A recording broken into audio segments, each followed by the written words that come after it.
In the midst of your shock, grief, and whatever else you felt following the 2016 general election, perhaps you question what you could do to mitigate the damage that is likely to be done based upon the pledges of cruelty and the crushing of our culture of diversity that Trump promised during the election campaign. It turns out there's plenty you can do, and it's critical that you do it. Let's start here. In a statement from the United States Holocaust Memorial Museum just days after the election, they wrote, quote, "The Holocaust didn't start with killings, it began with words," close quotes. With the election season over and Donald Trump preparing to be the next president, the haters feel emboldened to lash out with horrific words and actions.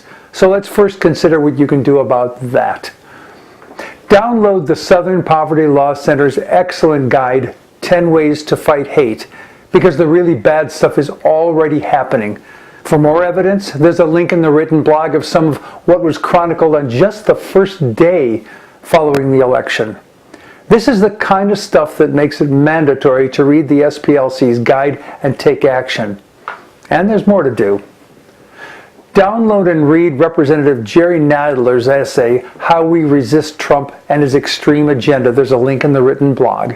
It is the job of our elected officials to represent us, and they need the muscle of our support in order to be effective. He makes clear what is at stake and offers specific actions you can take. Here's another. Watch John Oliver's final show of the season and review his recommendations for action. There's a link in the blog. A linked summary of his suggestions of support plus others is listed in the written blog too, to help you focus on supporting what you believe in. And as John Oliver says, it isn't enough to nod heads in agreement with those in your bubble.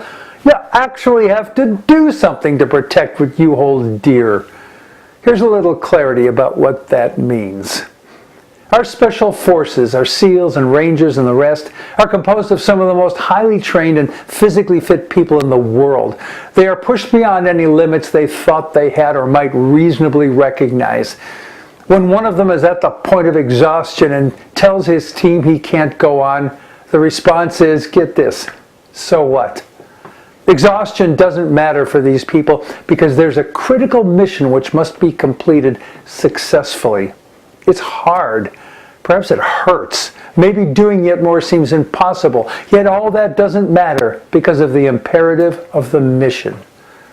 We need to be clear that we are at that same point right now. We have a critical mission to protect America from those who would harm her. People will suffer unless we step up and do what must be done, and then do it again and again. Take action even if it's hard. Give your money even if it pinches a bit. This is a long-term mission. It will take years to do this. So accept that pinch as a confirmation that you are doing your part to do the right thing for this critical mission. I'm Jack Altshuler.